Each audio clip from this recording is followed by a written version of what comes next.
오늘 우리에게 주신 하나님의 말씀은 로마서 12장 1절, 2절 말씀입니다. 저희가 한 목소리로 함께 봉독하겠습니다. 함께 읽겠습니다. 그러므로 형제들아, 내가 하나님의 모든 자비하심으로 너희를 권하노니 너희 몸을 하나님이 기뻐하시는 거룩한 산 제물로 드리라. 이는 너희가 드릴 영적 예배니라.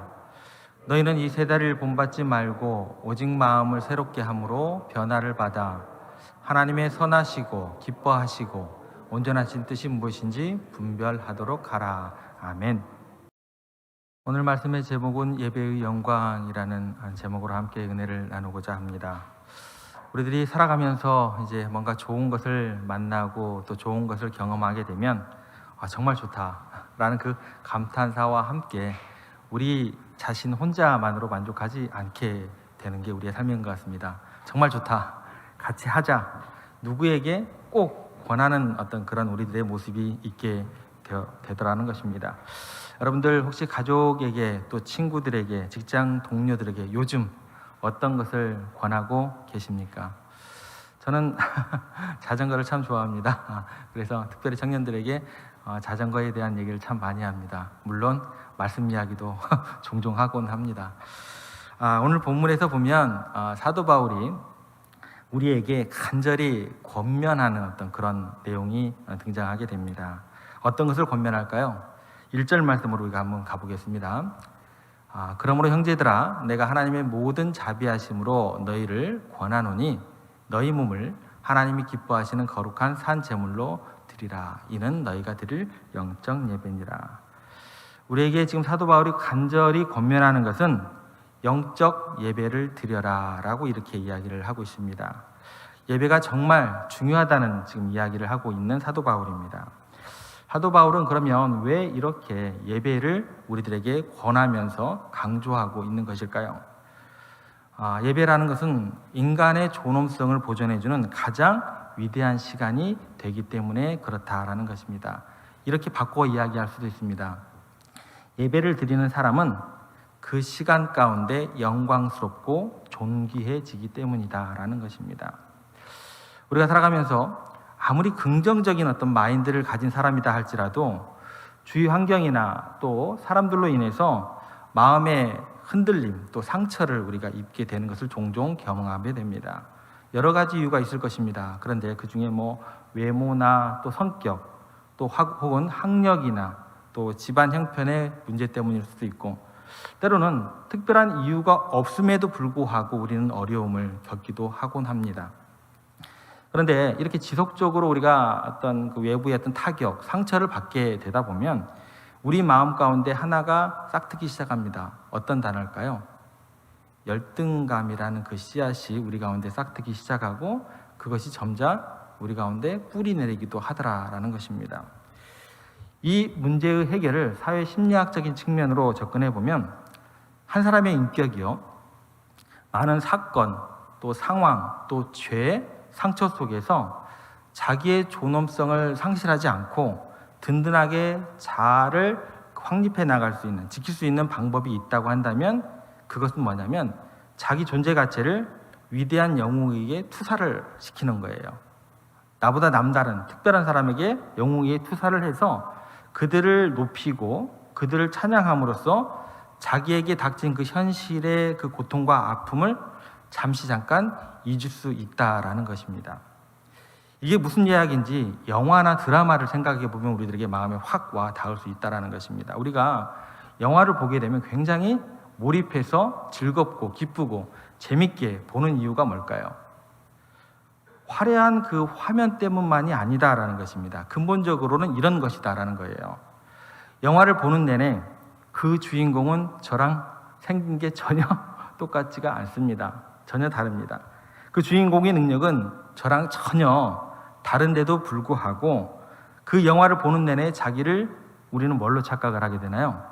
주인공으로 착각을 하게 됩니다. 그래서 어떤 결과가 주어지게 되냐면 주인공이 경험했던 그 모든 것은 누구 것이 되는 거예요.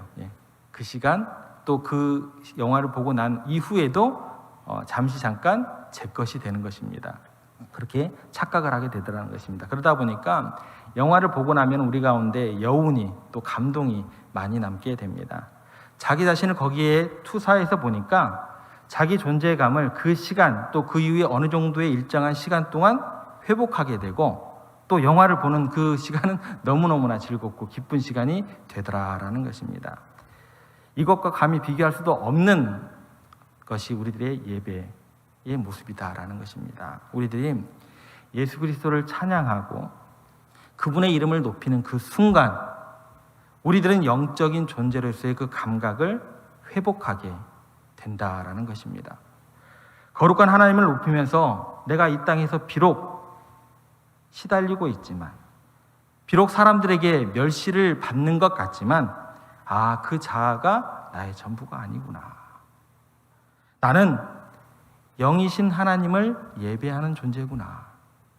그분을 높임으로 하나님과 내가 하나 되는 그런 감격을 예배를 통해서 우리가 맛보게 될 수 있다라는 것입니다. 그래서 예배는 너무나 소중한 시간이 될 수밖에 없다라는 것입니다. 예배 드리는 사람만이 자기의 존엄성을 잃어버리지 않을 수 있다라는 것입니다. 하나님의 형상으로 지음받았다는 영적인 존재로서의 감격을 맛보는 시간이 이 예배 시간이 될 수 있다라는 것입니다. 오늘 본문을 통해서 좀 더 구체적으로 어떤 내용으로 사도 바울이 우리에게 도전을 주는지 한번 살펴보겠습니다. 다시 한번 1절 말씀을 한번 가보겠습니다. 그러므로 형제들아 내가 하나님의 모든 자비하심으로 너희를 권하노니 그 다음에 뭐라고 나오나요? 너희 몸을. 여러분들 예배에 대해서 이야기를 하면 우리는 자동적으로 성경 말씀의 한 구절이 떠오르게 됩니다. 어떤 구절로 떠오르게 될까요? 하나님은 영이시니 예배하는 자가 영과 진리로 예배할지니라. 훌륭하십니다. 자동적으로 이 구절을 우리가 딱 연결이 돼요.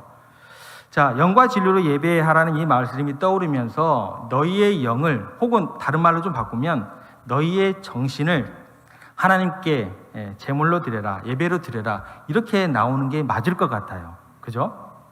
근데 그렇게 하지 않고 사도 바울이 지금 뭐라고 하냐면 너희 몸을 이라고 명확하게 몸이라는 단어를 끄집고 들어옵니다.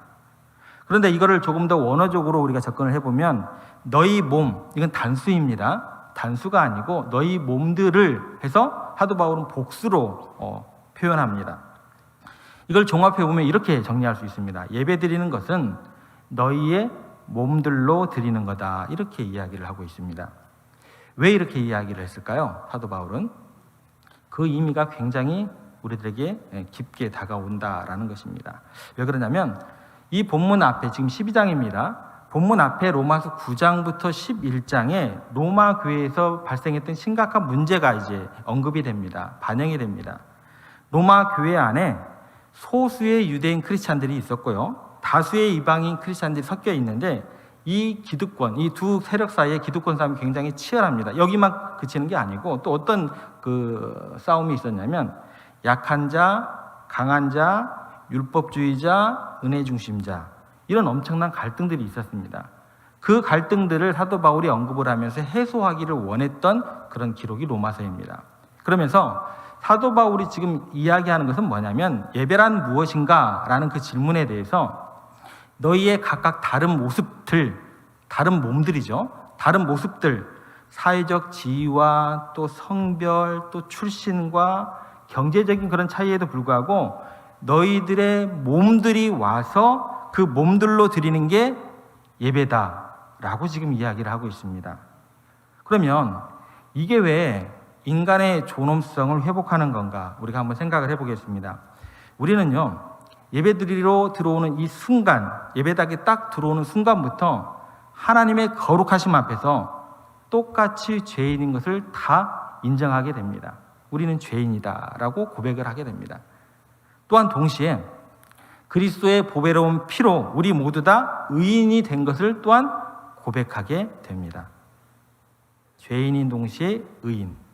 결과적으로 하나님 앞에 서 있는 모든 인간이 하나님의 자녀됨의 권세를 누리게 됩니다. 그렇다면 어떤 결과로 우리가 연결이 될 수 있어요?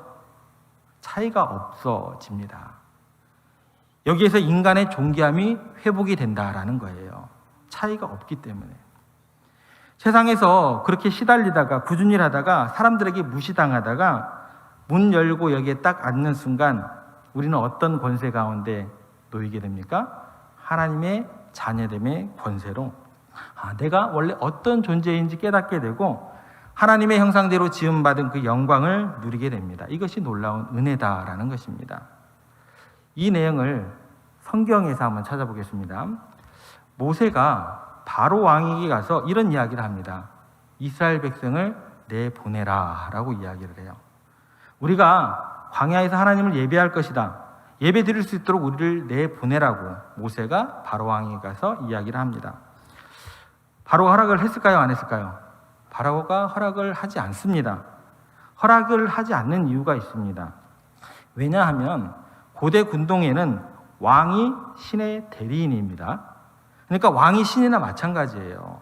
그러니까 왕에게 있어서 있는 권위는 뭐냐면 신적인 권위가 왕께 있다라는 것입니다. 그래서 왕만 예배해야 돼요. 왕 앞에 모두가 다 절을 해야 합니다. 인간은 뭐예요? 모두 다 노예일 뿐이에요. 왕만 신이에요. 그런데 지금 모세가 하는 얘기는 뭐냐면 하나님을 예배하는 공동체로 나가겠다는 이야기잖아요. 그 이야기는 뭐냐면 바로를 당신을 신으로 여기겠다는 거예요? 여기지 않겠다는 거예요? 여기지 않겠다는 거예요. 결국 하나님 앞에 서면 바로도 신이 아니라 똑같은 뭐가 되는 거예요? 인간이 되는 거다라는 것입니다. 그러니까요, 바로가 그걸 견딜까요? 못 견딜까요? 못 견디죠. 고통이 당하고 힘듦이 다가오면 네, 보내줄게 하다가 어떻게 돼요? 못 견디니까 다시 어떻게 돼요? 다시 돌이키고 이게 경제적인 손해만의 문제가 아니다라는 것입니다. 우리가 하나님 앞에 나올 때 얼마나 존귀한 자로 그렇게 회복이 되는가, 이건 좀 구약의 어떤 이야기니까 요즘 이야기로 한번 접근을 한번 해볼게요. 군대 훈련소에 가면 주일날이 되면 기가 막힌 장면이 연출이 됩니다. 종교 활동이 이제 주어지게 됩니다. 종교 활동을 하게 되면 훈련병 수천 명이 연대별로 이제 딱 모여요. 연대별로 줄을 딱 서가지고 찬송가를 부르면서 군화소리 있죠. 탁탁탁 맞추면서 어디를 향하게 될까요? 교회를 향하게 됩니다. 교회 앞에 바로 들어가는 게 아니고 교회 앞에 전부 다 섭니다. 딱 서면 예배당 앞에서 별 2개이신 소장님입니다. 소장님이 군복을 딱 입고 들어오는 훈련병들에게 주보를 나눠줍니다.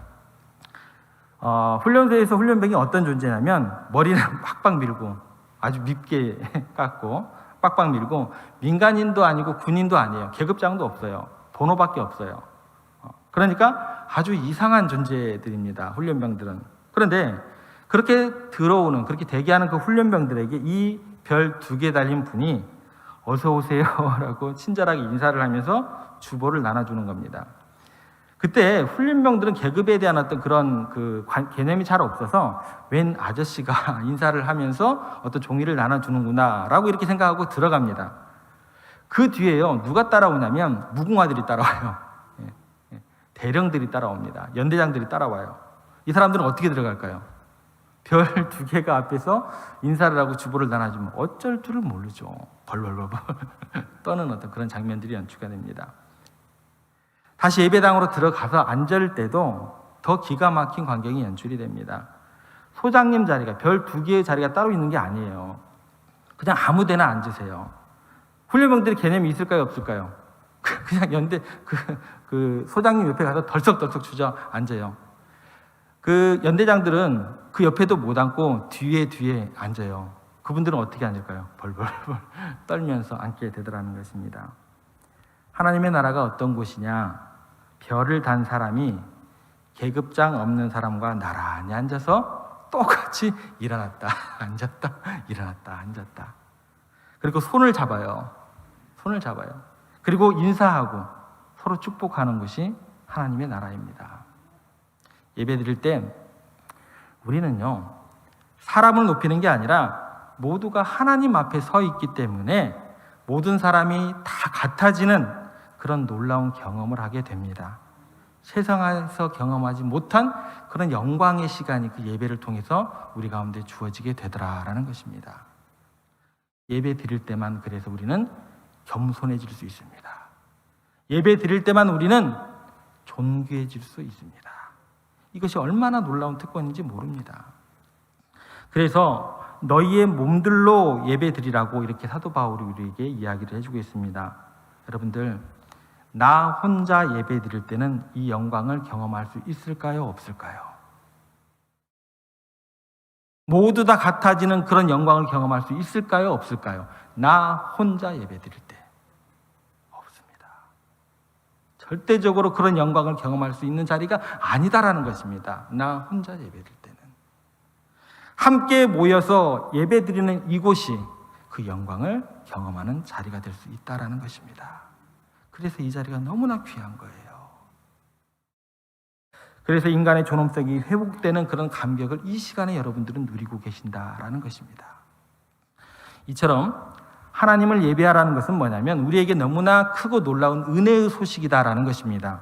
그런데 어떤 사람들에게, 특별히 믿지 않는 사람들에게는 이건 굉장히 기분 나쁜 소식이 되어버립니다. 왜냐하면 마귀가 그들로 오해하게 하고 생각을 병들게 해서 그래요. 하지만 하나님만 예배하라는 말의 진정한 의미는 이런 거예요. 하늘에 있는 것이나 땅에 있는 것이나 땅 아래에 있는 것이나 심지어 신이라고 불리는 산신령이건 용왕신이건 상관없이 그들은 너희의 예배의 대상들이 아니라는 선언입니다. 너희들은 하나님 다음으로 위대한 존재이기 때문에 그 어떤 짐승이나 나무나 사람에게 절대로 예배하지 말라는 말씀입니다.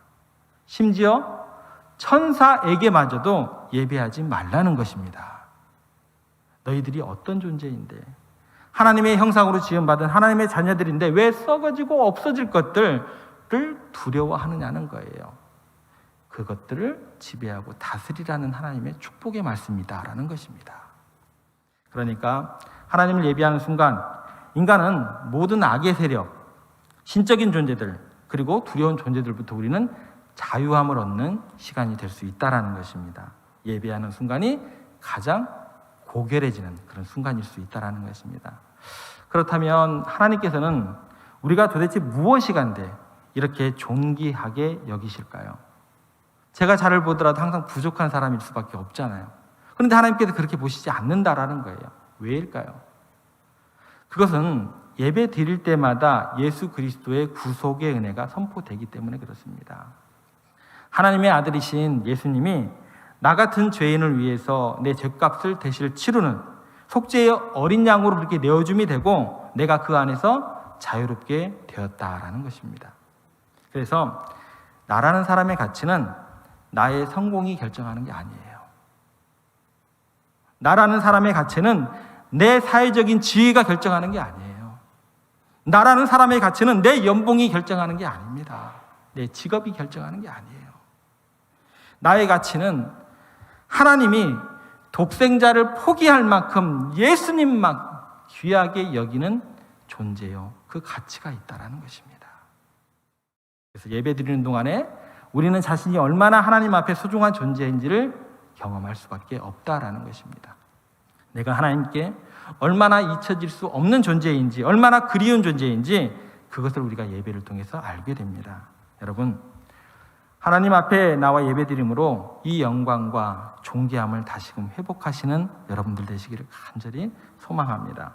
또한 사도 바울의 고백이 우리의 고백이 되었으면 좋겠습니다. 하나님, 예배가 우리 인생에 있어서 최고의 행복입니다. 하나님의 은혜를 경험할 수 있는 최고가 예배입니다. 그렇게 예배를 통해서 하나님의 놀라운 능력을 제가 경험하게 되었습니다. 날마다 기다려지는 게 예배입니다. 이렇게 날마다 고백하시면서 예배의 영광을 누리시고 그 예배의 영광을 전하시는 여러분들 되시기를 간절히 소망합니다. 기도하겠습니다. 하나님 아버지, 이 시간 저희의 연약함을 고백합니다. 하나님의 모든 자비와 은혜가 집약되어 쏟아지는 예배를 우리는 그동안 너무나 소홀히 했습니다. 기대감이 없었고 너무나 쉽게 빠졌습니다. 우리 인생을 결정하고 역사를 움직이시는 하나님을 만나는 시간에 우리는 사람들을 의지하면서 다른 것을 찾아다녔습니다. 우리를 존귀하게 하시려고 독생자를 포기하면서까지 값으로 내어주셨는데 그 손길을 외면한 우리의 잘못을 용서하여 주시옵소서. 이제는 하나님을 영화롭게 하는 예배하는 삶으로 인도하여 주시고, 비록 연약하지만 우리를 통하여 하나님의 능력을 나타내어 주시고, 예배를 통하여 하나님의 능력을 맛보게 하여 주시고, 삶이 예배가 되는 저희들에게 인도하여 주시옵소서. 예수님의 이름으로 기도드립니다. 아멘.